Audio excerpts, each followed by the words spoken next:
Hey everybody, welcome. It's Ted Padromo and I have my friend Teresa with me today. How are you, Teresa? Super fantastic. Thanks for having me, Ted. So we're going to talk about those ads, the ever-changing landscape of online advertising. It's gotten exciting lately, Ted. Oh, just lately, huh? So how long have you been doing online advertising? You have a diverse background. I do. You know what? Goodness, it's been 9 years since I realized I just wanted to do marketing and thought, well, I'll make some videos for people because I love that whole creative end of it. And the videos were great, and nobody knew how to put it on their website, so I dug into the website and put it on, got it on there, and learned how to rank the websites on the first page of Google using SEO. And I got really good with the SEO. So the guys that were running the mastermind asked me if I would run a separate group for just the ladies. And it was kind of like a feature for them, and it was a 4 month long mastermind. And the ladies, when they joined, they could have their own special group. Yeah. So I would teach them. And one of the ladies really knows social media. I mean, she was a coach for StomperNet back in the day. Oh, wow. Yeah. Those are going way back. Oh, yeah. So it was through her that I started to learn more and more about social media, and the advertising end of it had me instantly hooked. Yeah. It was that whole process of, oh, you mean I get to choose who sees this and when they see it and how much they see it. And this is what happens if I change the message. And oh my goodness, I get to decide if they're going to get a video or an image. The whole Hmm. creative part came out of me at that point. And I just got hooked and just dove into it with both feet, if you will, and discovered somebody named Molly Pittman. I'm sure there's some Facebook advertising people out there that are listening that have heard of Molly. Yep. So I joined her mastermind group, and it was like a fire hose. Hmm. It was a good fire hose. There was all this great information and data and videos to learn from. I met And her she, when she first joined Digital Marketer. oh, Yeah, now that's going back before she was away. a celebrity. Right now, she's like, oh, Molly Pittman. Yeah, exactly. I got hooked on SEO from StomperNet with Andy Jenkins. Used to do these incredibly detailed SEO videos. Oh my gosh. Now Yeah, there's a name I haven't heard in a while. yeah. Unfortunately, he passed away last year, but learned Oh, a good. lot from him. So He was, what's new with this Facebook ads? oh my goodness. A couple things have Hopefully, changed in the last few months.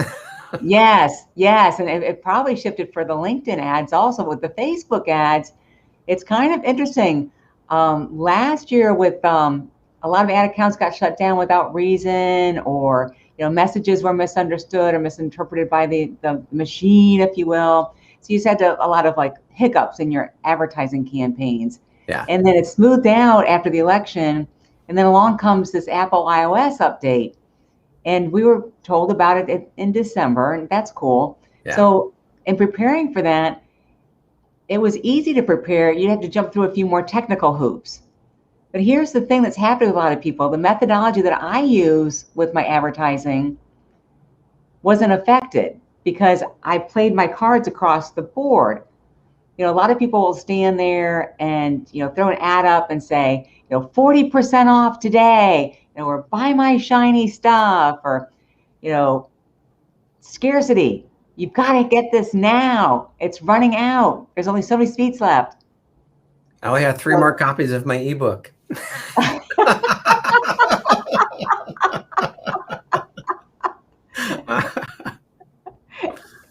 It's not true. I've seen things like that in the past. Oh, jeez. And, oh, that's really bad advertising. Yeah. With if I by spreading my cards across the board, I've got a system that I use where I call it tantalize, tickle, and titillate, and it's I've got my little cards here. You can tantalize, and you can tickle, and then you can titillate. So the idea is, instead of standing there and saying buy my shiny stuff, the idea is to show information like a video of how your new gadget works, Mm-hmm. and tell Facebook you want people who watch videos, who like to watch videos, to see that video. Right. And then you take some snapshots and you put it into a carousel ad of that same process. And you tell Facebook, hey, show this to people who like to watch a series of pictures, or who will actually leave Facebook and go check out my landing page Mm-hmm. or my offer. And then you can take both of those same pieces of data and put them into a third campaign and tell Facebook, you know what, show this to people who like to buy things right now. Right. And then you let all those campaigns run at the same time. So you've tantalized people with either a video or a group of images that they would find entertaining. And then you tickle them by repeating the information to them through retargeting. And you titillate them with the final call to action, whether it be sign up for the course, get my coupon, subscribe to my email list. So when you've got things running in a series like that, you're hitting people at different thought processes. When you decide to go buy a car, you bought a car recently, right, Ted? Once or twice. Well, not for a while. And you think about, okay, I love, what's your favorite color, Ted? Blue. Look. Blue. Okay. Well, you want a blue car. So you start to look at all the blue cars that you notice on the road. Yeah. And then you're thinking, oh, how many doors will your car have? A 4-door. 4-door. So now you're noticing 4-door cars that are blue. And what other special feature would you like on your car? Oh, probably electric car on my next car. Ooh, there you go. So now you're noticing blue cars with 4 doors that are electric or hybrid. Yep. So as you're scrolling through the web, you might think about that and click on a few ads or do some research about that car. Mm-hmm. And the way the advertising world is set up online, a really smart company is going to be able to retarget you with an ad, probably a little video showing some features of the car.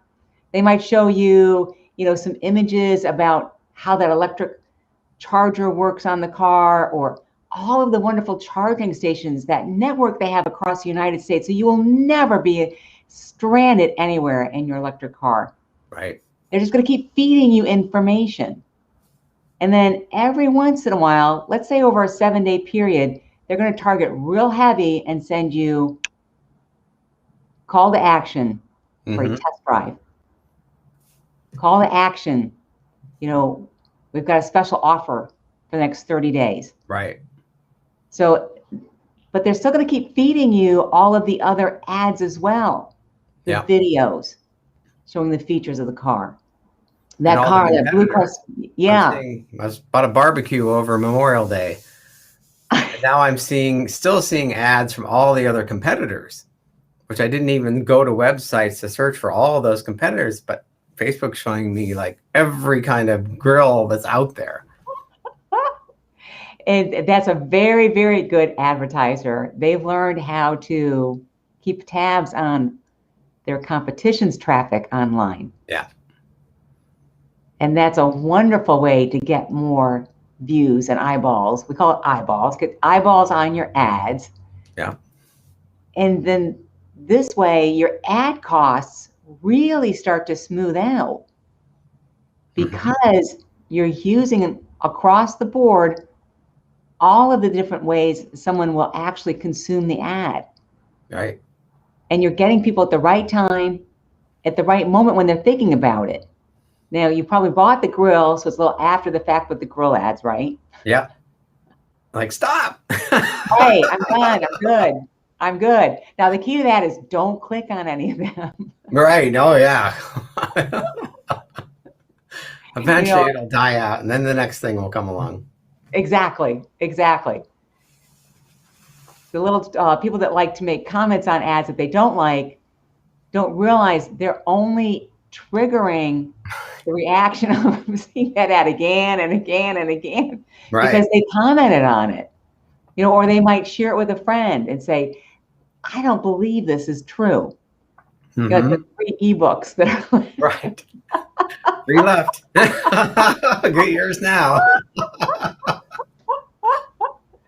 So that little, they have the little 3 dots in the ads and it says, I don't want to see any more of these ads. Does that really work, or does that it work does in work. reverse? It does work. So you could actually, if you use those 3 dots in the top and you click on, I don't want to see ads, or hide this ad, or I don't want to see ads from this advertiser anymore, that does work. Mm-hmm. It does work. Now, Okay. there's another really cool button on that list of why am I seeing this ad? Mm-hmm. So if you click on that, clear your schedule for the next 90 minutes. It's it's the most intriguing rabbit hole around Facebook ads. Hmm. Yes, because it'll show you, it'll start to break down why you're seeing the ad. And it starts with real general things like, you know, your age and your gender, and then a few of your interests. But if you target on the interest, it goes deeper to the next level of that interest, and then the next level, and the next level, and the next level. And it's it's really intriguing. And iOS has changed a lot of that. You know, we're not allowed to really do a lot of in-depth interest targeting like we used to. Right. But we're more focused as advertisers across the board on showing you something of interest at the right moment when you want to watch a video, Right. when you're curious about that offer, or you just want to check it out and go check out the landing page. And so then they know that I like to watch videos in the morning, not in the afternoon or late afternoon. So they'll show me videos at the right time. Oh yeah, they know when you're on there. They know everything about us, more about than we know about ourselves. Right, right. They do not know how much toilet paper you use. That's the only that's good part. Yes. I've got a whole garage full.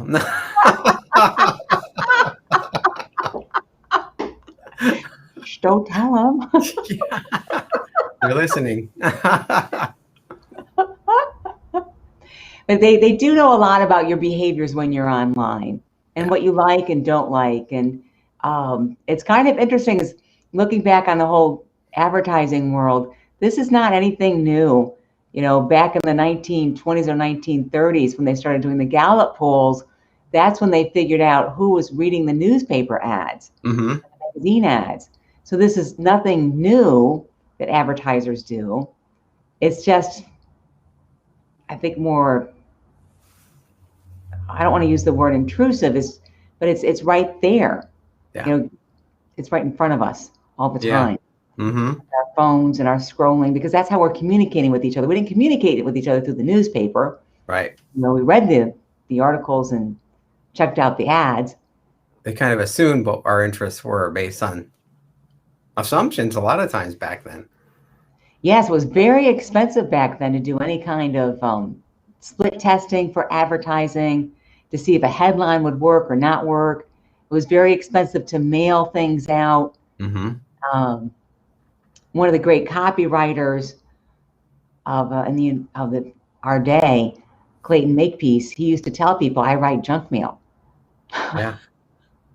And he, you know, the mail that went in the mailbox, and he would do his research just like we do for the online ads about the behavior of the people.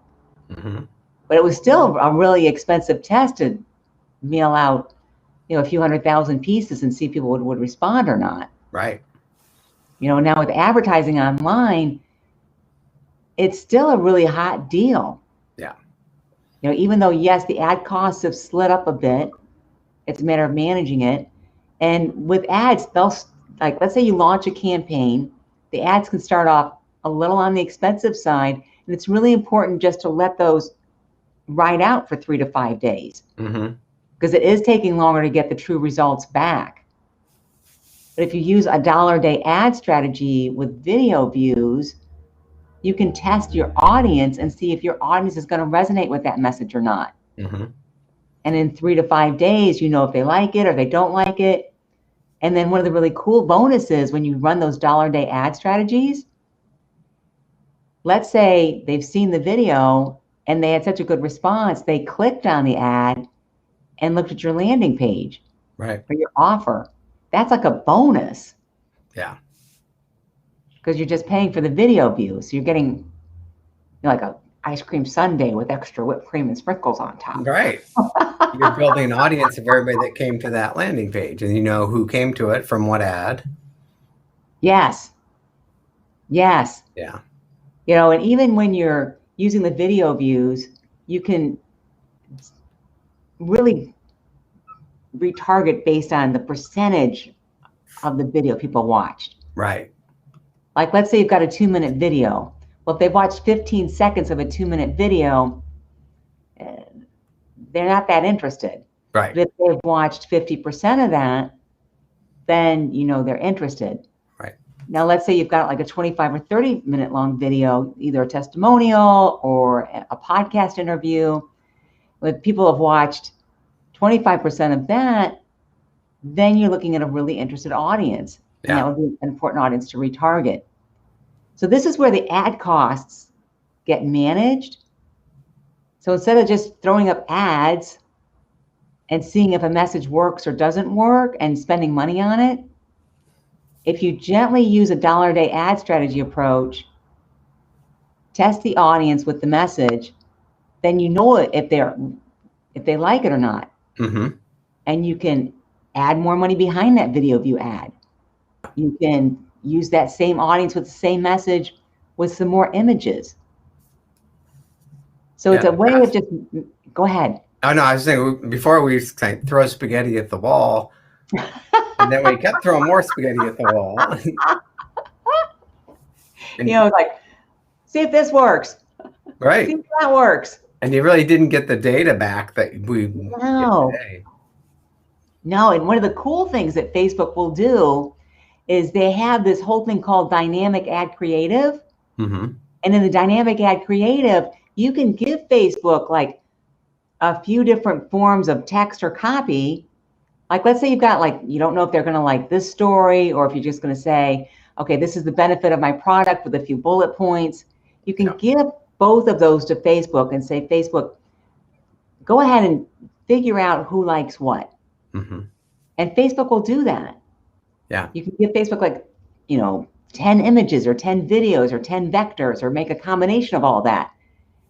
And Facebook will be like, okay, this one's really popular, that one's not. We're going to keep showing this one. This combination, this picture with this ad copy goes really good. Yeah. Years ago, we used to have to do all this manually and try to figure it out. Oh, my God. Yeah. And Facebook wants us to succeed, because then we'll spend more money with them. That's true. That's true. But don't boost your posts. Yeah. Yeah. So you got to know the platform inside and out, really, because I just got a $30 credit for my ads because you just started ads for me. Yes. And now I clicked on it, and it took me into setting up a new ad, and it didn't give me all the details you're talking about. It's just going to send out a boosted post, essentially. No, don't do that. That's like, burn the $30. Right. Right. I know a campaign that's going to burn through money and not learn like you set up my campaign. Right. Right. And so the campaigns are, when you set it up to win, you set it up to find out what works first. Yeah. And then you build on that. Set up their own LinkedIn ads and I burned through $1,000 and didn't get anything. Like, well, you got to know what to do. You really do. Yeah. I remember when I first started, Ted, this is kind of a funny story. So at the time, a friend calls me up. He's like, Theresa, you know how to run ads? I'm like, oh, sure. And I kept thinking about well, how hard could this be? And I talked to my mentor, and she was like, yeah, you just set up your geographic area, because you can do that. You can target a certain geographic area. And this was for air conditioning repair. So the first day went really good. I was spending like $10, $15 a day. So the next day I thought, well, you know what? If it's going that good, I'm going to spend $100. And I kept watching it all day, went to bed that night, and only like $20 had been spent or so. And I'm like, oh, this is working out great. The next morning I got up, the whole $100 was gone. And nothing had changed on the ad. Oh, gee. No more results. And when I went to bed, I was like, okay, note to self, don't do that again. Right. And so you really do need to know the ad, the platform, and what works and doesn't work. I would never do that today. Right. Never. At the most, we're going to double it. But thousands of people do that probably because they don't know. Yeah. They do. They're like, oh, like I was thinking, well, $10 worked, $100 would work better. It doesn't work like that. It's kind of like if you try to fix your own plumbing. You end up going to the hardware store like 10 times for parts, and then you make it worse than it was. It's like, why didn't I just bring in a plumber who knows what he's doing? Smart. Yes. Smart. Because that plumbing, there's only two things to remember. Hot's on the left and nothing flows up. There you go. That's why you hire a plumber. Right. Exactly. They're experts in what they do. They are. They know the nuances, what's going to work, what's not going to work. Right. Yes. Yeah. You think it'd be easy to set up Facebook ads or Google ads, but they make it look real easy in the dashboards, and you can get an ad running very easily, but you really can. There's all these other things you need to know, the strategies and what's working, what's not working.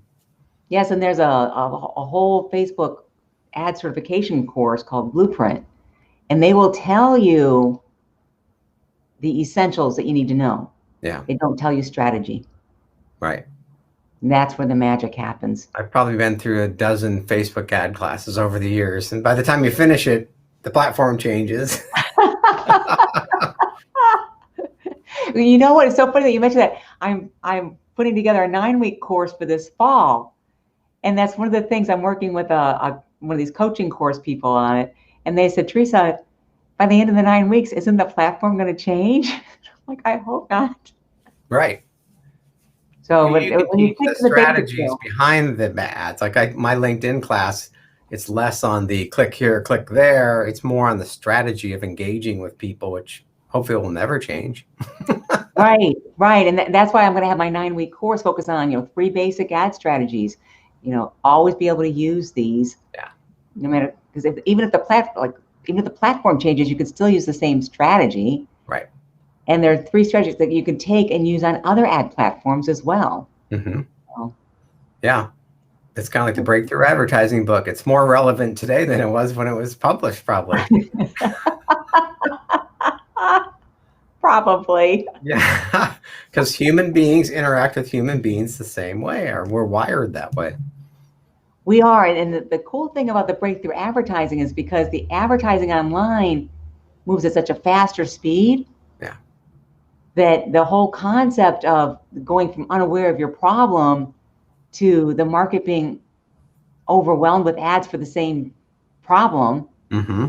It moves much faster. So that book has become, I think, so much more relevant in terms of knowing when to up the ante and where to go with the message. Right. Because you've got to move at a faster pace. Yeah. Yeah. Cool. I enjoyed that study group with the book. I know, it's great. With our marketing mentor, Brian Kurtz. Yep. No, that's a great group. But back to the Facebook ads. Okay. So, and the Facebook ads, if you look at Facebook actually did a study on this through their artificial intelligence. When people are scrolling, they'll stop on an ad because of the picture or image that's there. Yeah. So that's a very important piece of your advertising. And when you use stock photos, people know it's a stock photo. So don't do that. Definitely use something that's more advanced, like, you at home, in your home office, at work, in your car. People like pictures of real life. Yep. And videos from real life. The next thing that they look at is the headline. Mm-hmm. So definitely the headline is where you want to spend some money on a copywriter and make sure that it's going to be successful and eye-catching and catchy. And it's got to be more than check out my shiny stuff or 40% off.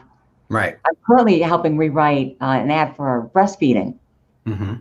And I'm like, well, of course it needs to be written. Everything says 40% off. Yeah. Like, no.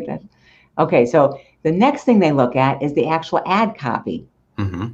So that's a very important part of the ad. The last thing they look at is, where did this come from? Mm.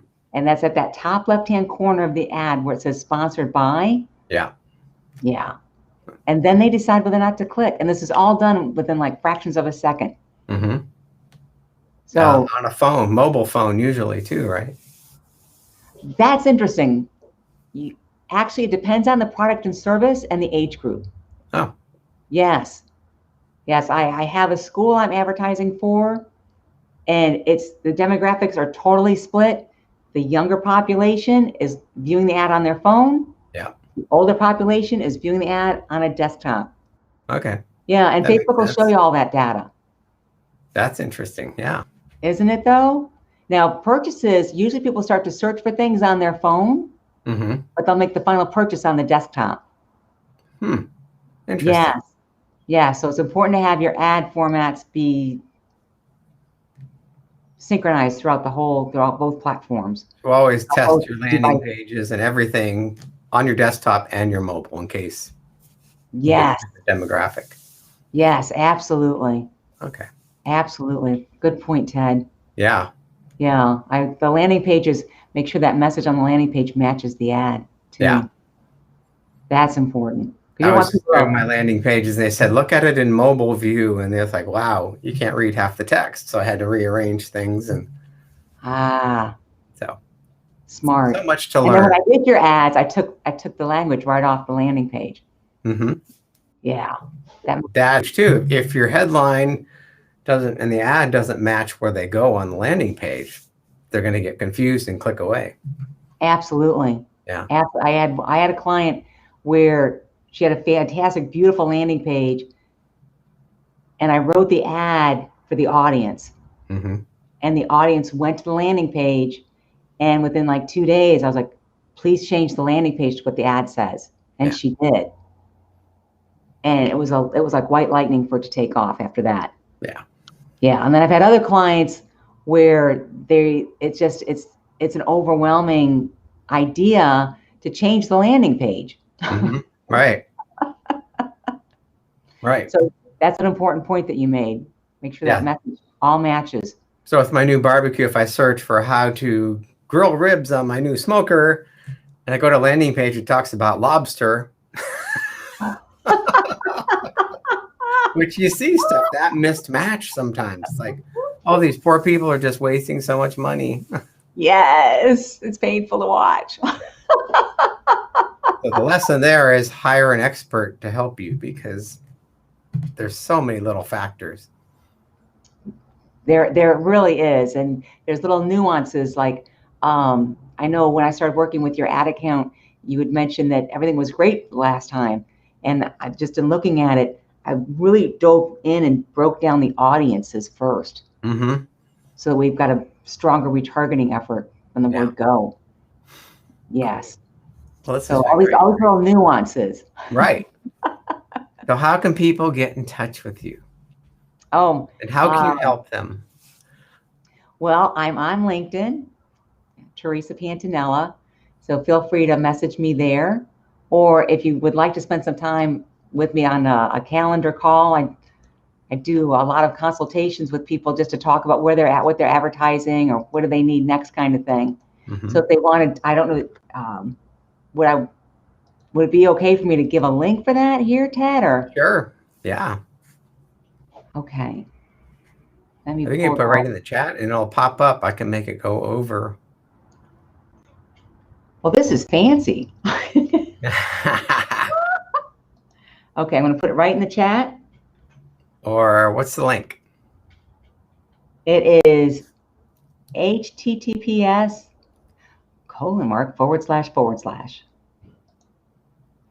calendly.com/ and then my name, Theresa Pantanella, the shortened version. Mm-hmm. Theresa Pantanella /15min. 15min? Yes. Let's see if that works. Does that look right? Perfect. There you go. Thanks, Tad. Sure. See how fancy the software is? It is cool. Yeah. I like how everyone looks more real, like Zoom looks. There's all those Zoom filter things on there. Yeah, yeah. Crazy. Well, Theresa, thank you for your time and thanks for your expertise. Oh, it's my pleasure, Ted. I hope it was helpful to all the listeners out there. And definitely And grab your Calendly with Theresa. oh, She will tell you how to improve your ads. yes, I will. Thanks. We'll Thanks, talk Ted. Have a soon. great day.